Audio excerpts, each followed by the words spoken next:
Bleak House by Charles Dickens, Chapter 4, Telescopic Philanthropy. We were to pass the night, Mr. Kenge told us when we arrived in his room, at Mrs. Jellyby's, and then he turned to me and said he took it for granted I knew who Mrs. Jellyby was. "I really don't, sir," I returned. "Perhaps Mr. Carstone or Miss Clare, but no, they knew nothing whatever about Mrs. Jellyby." "Indeed, Mrs. Jellyby," said Mr. Kenge,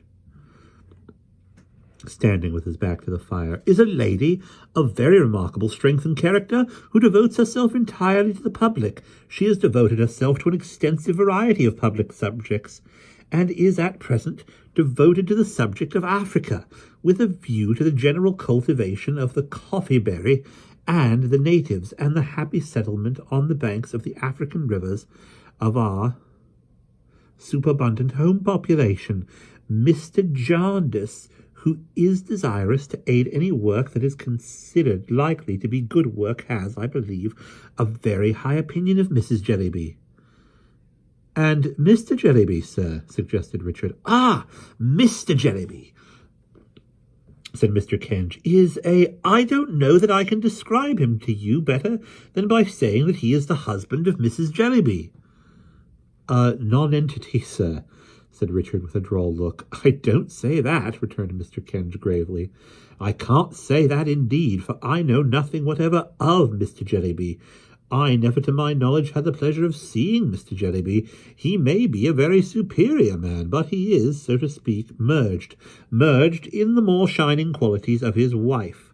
Mr. Kenge proceeded to tell us that as the road to Bleak House would have been very long, dark, and tedious on such an evening, and as we had been travelling already, Mr. Jarndyce had himself proposed this arrangement. A carriage would be at Mr. Jellyby's to convey us out of town early in the forenoon of tomorrow.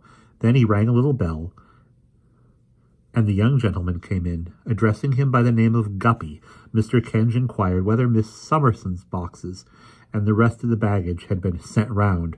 Mr. Guppy said yes, they had been sent round, and a coach was waiting to take us round too as soon as we pleased. "Then it only remains," said Mr. Kenge, shaking hands with us, "for me to express my lively satisfaction. Good day, Miss Clare. The arrangements this day concluded, and my good-bye to you, Miss Summerson. Lively hope that it will conduce to the happiness. Glad to have had the honour of making your acquaintance, Mr. Carstone. Welfare in advance, in all points of view, of the concerned. Guppy, see the party safely there." "Where is there, Mr. Guppy?" said Richard, as we went downstairs. "No distance," said Mr. Guppy. "Round in Thaves Inn, you know." "I can't say I know where it is, for I come from Winchester, and am a stranger in London." "Only round the corner," said Mr. Guppy. "We just twist up Chancery Lane, and cut along Holborn, and there we are in 4 minutes' time. This is about a London particular now, ain't it, miss?" He seemed quite delighted with it on my account.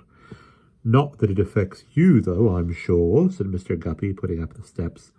"On the contrary, it seems to do you good, miss, judging from your appearance."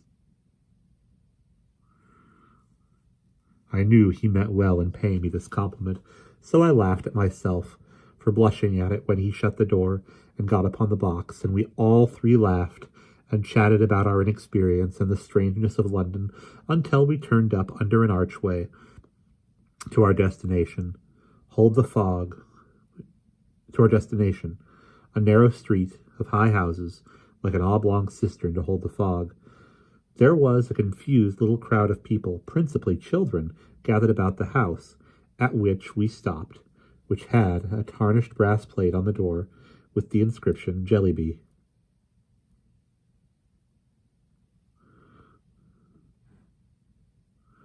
"Don't be frightened," said Mr. Guppy. "One of the young Jellybys have been and got his head through the area railings." "Oh, poor child," said I.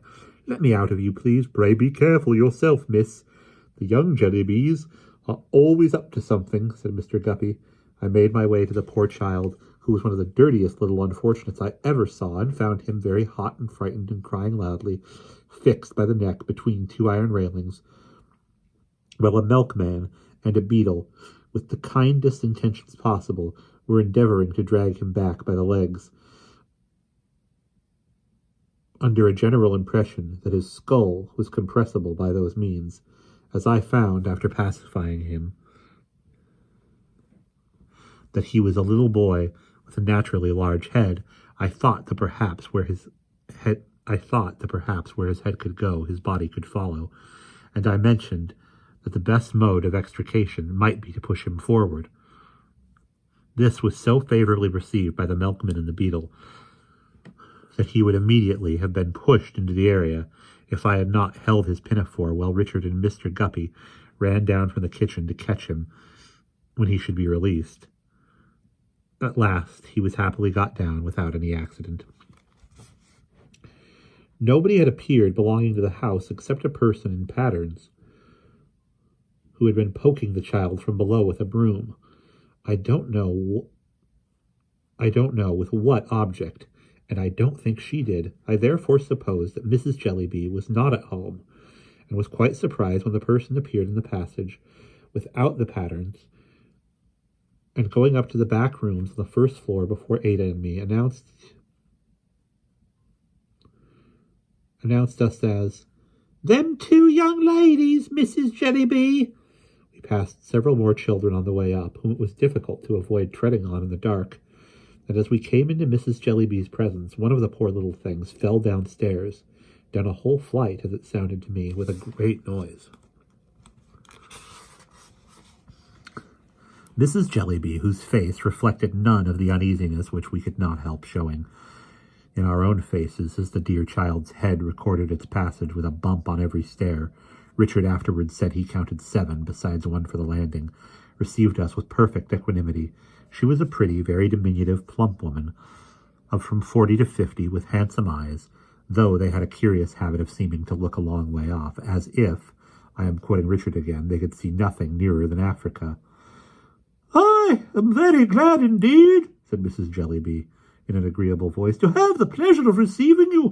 I have a great respect for Mr. Jarndyce, and no one in whom he is interested can be an object of indifference to me." We expressed our acknowledgments and sat down behind the door, where there was a lame invalid of a sofa. Mrs. Jellyby had very good hair, but was too much occupied with her African duties to brush it. The shawl in which she had been loosely muffled dropped on her chair when she advanced to us, and as she turned to resume her seat, we could not help noticing that her dress didn't nearly meet up the back. The room, which was strewn with papers and nearly filled by a great writing table covered with similar litter, was, I must say, not only very untidy, but very dirty. We were obliged to take notice of that, with our sense of sight, even while with our sense of hearing we followed the poor child who had tumbled downstairs. But what principally struck us was a jaded and unhealthy-looking, though by no means plain girl, at the writing table, who sat biting the feather of her pen and staring at us.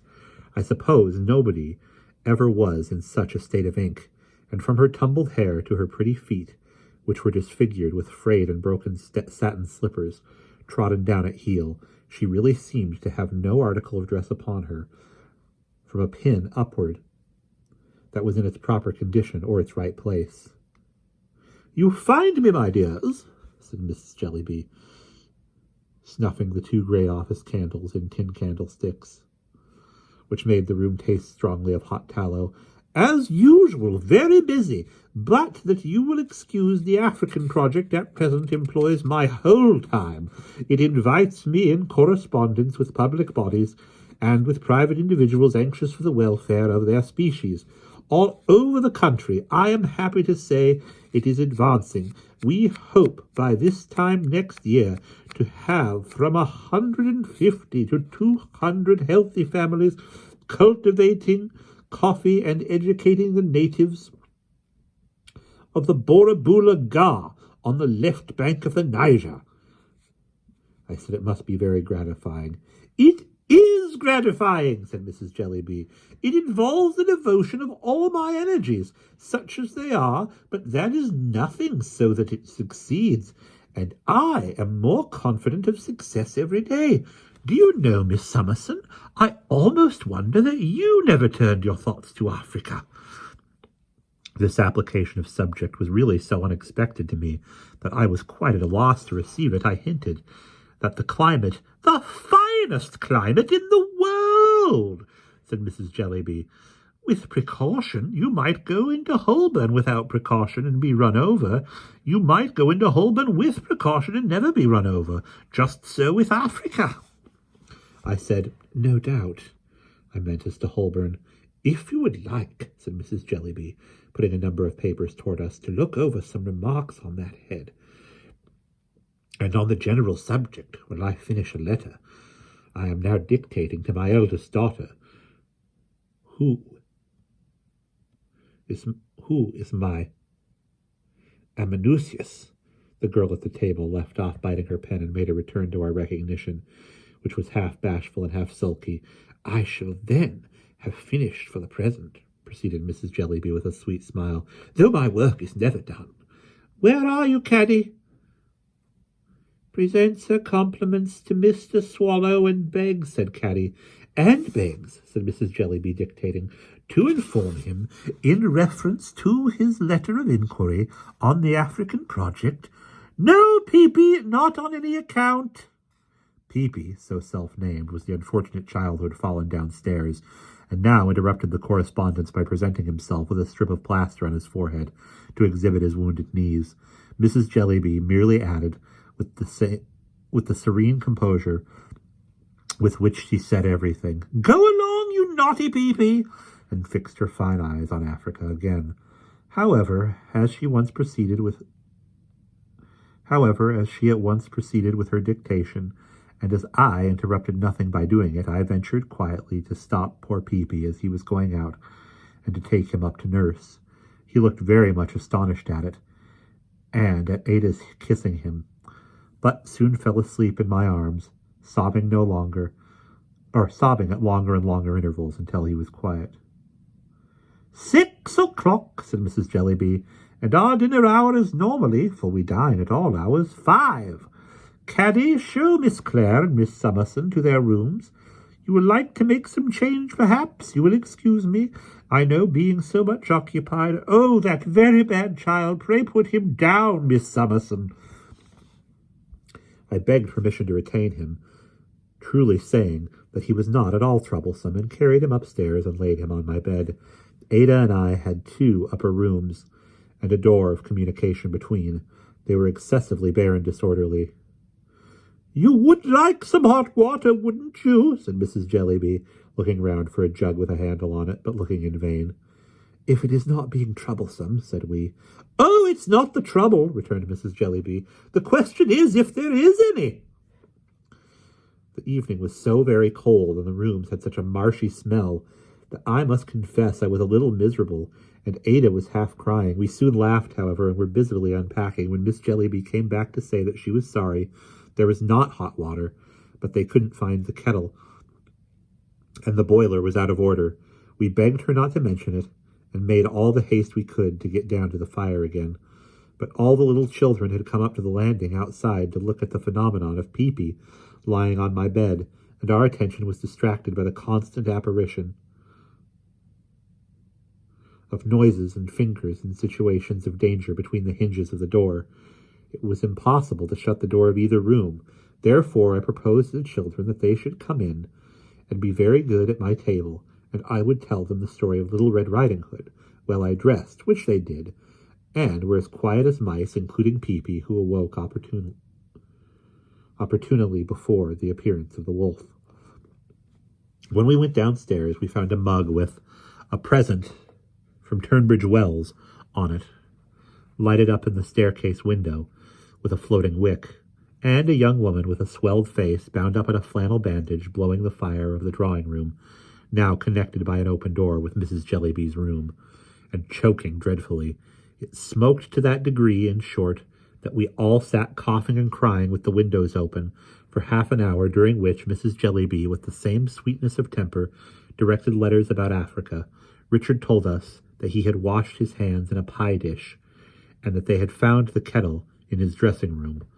Soon after 7 o'clock, we were down to dinner, carefully, by Mrs. Jellyby's advice, for the stair carpets, besides being very deficient in stair wires, were so torn as to be absolute traps. We had a fine codfish, a piece of roast beef, a dish of cutlets, and a pudding. An excellent dinner, if it had any cooking to speak of, but it was almost raw. The young woman with the flannel bandage waited. The person I had seen in Patterns, who I supposed to have been the cook, frequently came and skirmished with her at the door, and there appeared to be ill will between them. All through dinner, which was long in consequence of such accidents as the dish of potatoes being mislaid in the coal scuttle and the handle of the corkscrew coming off and striking the young woman on the chin, Mrs. Jellyby preserved the evenness of her disposition. She told us a great deal that was interesting about the Boreobula Ga and the natives, who received so many letters that Richard, who sat by her, saw 4 envelopes in the gravy at once. Some of the letters were proceedings of ladies' committees, or resolutions of ladies' meetings, which she read to us. Others were applications from people excited in various ways about the cultivation of coffee. Others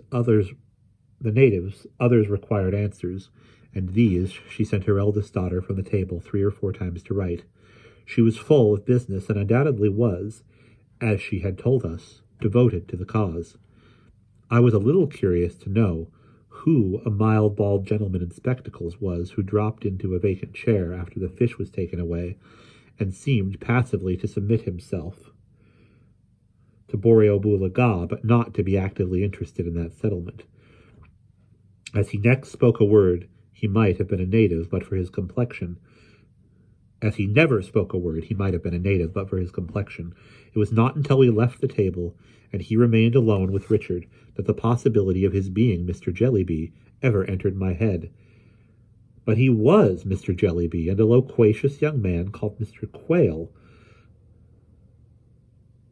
with large shining knobs for temples, who came in the evening and told Ada he was a philanthropist, also informed her that he called the matrimonial alliance of Mrs. Jellyby with Mr. Jellyby the union of mind and matter. This young man, besides having a great deal to say for himself about Africa and a project for his teaching, the coffee colonists, to teach the natives to turn pianoforte legs and establish an export trade, delighted in drawing Mrs. Jellyby out by saying, "If my memory does not deceive me, Mrs. Jellyby, you once mentioned that you had sent off 5,000 circulars from one post office at one time." During the whole evening, Mr. Jellyby sat in a corner with his head against the wall, as if he were subject to low spirits. It seemed that he had several times opened his mouth, when alone with Richard after dinner, as if he had something on his mind, but had always shut it again, to Richard's extreme confusion, without saying anything. Mrs. Jellyby, sitting in quite a nest of waste paper, drank coffee all the evening, and dictated at intervals to her eldest daughter. She also held discussion with Mr. Quayle, of which the subject seemed to be, if I understood it, the brotherhood of humanity, and gave utterance to some beautiful sentiments.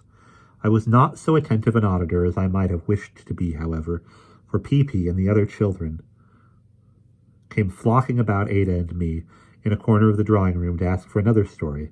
We sat down among them and told them in whispers Puss in Boots, and I don't know what else, until Mrs. Jellyby, accidentally remembering them, sent them to bed. As Peepee cried for me to take him to bed, I carried him upstairs. On my return downstairs, I felt that Mrs. Jellyby looked down upon me rather for being so frivolous. It was nearly midnight before we found an opportunity of going to bed, and even then we left Mrs. Jellyby among her papers drinking coffee, and Mrs. Jellyby biting the feather of her pen, and Miss Jellyby biting the feather of her pen. "What a strange house," said Ada as we got upstairs. "How curious of my cousin Jarndyce to send us here." "My love," said I, "it quite confuses me. I want to understand it. and I can't understand it at all." "What?" asked Ada with her pretty smile. "All this, my dear," said I. "It must be very good of Mrs. Jellyby to take such pains about a scheme for the benefits of natives, and yet Peepy and the housekeeping." Ada laughed and put her arm about my neck as I stood looking at the fire, and told me I was a quiet, dear good creature, and had won her heart. "You are so thoughtful, Esther," said she, "and yet so cheerful. And you do so much, so unpretendingly. You would make a home out of even this house." "May I ask you a question?" said I, when we had sat before the fire a little while. "500, said Ada. "Your cousin, Mr. Jarndyce, I owe him so much. Would you mind describing him to me?" Shaking her golden hair, Ada turned her eyes upon me with such laughing wonder that I was full of wonder too, partly at her beauty, partly at her surprise. "Esther," she cried, "you want a description of my cousin Jarndyce?" "My dear, I never saw him." "And I never saw him," returned Ada. No, she had never seen him. Young as she was when her mamma died, she remembered how the tears would come into her eyes when she spoke of him, and of the noble generosity of his character, which, she had said, was to be trusted above all earthly things, and Ada trusted it.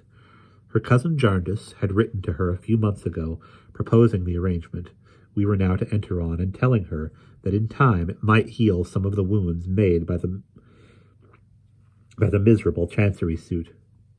She had replied, gratefully accepting his proposal. Richard had received a similar letter, and made a similar response. He had seen Mr. Jarndyce once, but only once, 5 years ago, at Winchester School. He had told Ada that he recollected him a bluff, rosy fellow. This was the utmost description Ada could give me. It set me thinking so that when Ada was asleep, I remained before the fire, wondering and wondering about Bleak House, and wondering that yesterday morning should seem so long ago. I don't know where my thoughts had wandered when they were recalled by a tap at the door. I opened it softly and found Miss Jellyby shivering there, with a broken candle and a broken candlestick in one hand, and an egg cup in the other. "Good night," she said very sulkily. "Good night," said I. "May I come in?" She shortly and unexpectedly asked me in the same sulky way. "Certainly," said I. "Don't wake Miss Clare." She would not sit down, but stood by the fire, dipping her inky middle finger in the egg cup, which contained vinegar, and smearing it over the ink stains on her face, frowning the whole time and looking very gloomy. "I wish Africa was dead," she said on a sudden. I was going to remonstrate. "I do," she said. "Don't talk to me, Miss Summerson. I hate it and detest it. It's a beast." I told her she was tired, and I was sorry. I put my hand upon her hand and touched her forehead, and said it was hot now, but it would be cool tomorrow. Still she stood, pouting and frowning at me, but presently she put down her egg cup and turned softly toward the bed where Ada lay. "She is very pretty," she said in the same uncivil manner. I assented with a smile. "An orphan, ain't she?" "Yes." "But knows a quantity, I suppose. Can dance and play music and sing. She can talk French, I suppose, and do geography and globes and needlework and everything." "No doubt," said I. "I can't," she returned. "I can't do anything hardly except write. I'm always writing for Ma. I wonder you two were not ashamed of yourselves to come in this afternoon and see me able to do nothing else. It was like your ill nature. Yet you think yourselves very fine, I dare say." I could see the poor girl was near crying, and I resumed my chair without speaking and looked at her, I hope as mildly as I felt toward her. "It's disgraceful," she said. "You know it is. The whole house is disgraceful.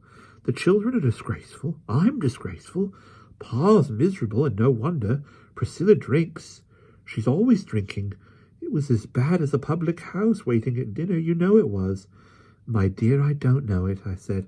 "You do," she said very shortly. "You shan't say you don't. You do." "Oh, my dear," said I, "if you won't let me speak." "You're speaking now. You know you are. Don't tell stories, Miss Summerson." "My dear," said I, "as long as you won't hear me out." "I don't want to hear you out." "Oh, yes, I think you do," I said I. because that would be so very unreasonable. I did not know what you tell me because the servant did not come near me at dinner. But I don't doubt what you tell me, and I am sorry to hear it. She was still standing by the bed, and now stooped down, but still with the same discontented face, and kissed Ada. That done, she came softly back, and stood by the side of the chair. Her bosom was heaving in a distressful manner that I greatly pitied, but I thought it better not to speak. "I wish I was dead," she broke out. "I wish we were all dead. It would be a great deal better for us." In a moment afterwards, she knelt on the ground at my side, hid her face in my dress, passionately begged my pardon, and wept. I comforted her, and would have raised her, but she cried, no, she wanted to stay there. "You used to teach girls," she said. "If you could have taught me, I could have learnt from you. I am so very miserable, and I like you so much." I could not persuade her to sit by me, or to do anything but move a ragged stool to where she was kneeling, and take that, and still hold my dress in the same manner. By degrees the poor girl fell asleep, and then I contrived to raise her head so that it should rest on my lap, and to cover us both with shawls. The fire went out, and all night long she slumbered thus before the ashy grate. At first I was painfully awake, and vainly tried to lose myself, with my eyes closed, among the scenes of the day. At length, by slow degrees, they became indistinct and mingled. The purblind day was feebly struggling with the fog when I opened my eyes. And that is the end of chapter 4.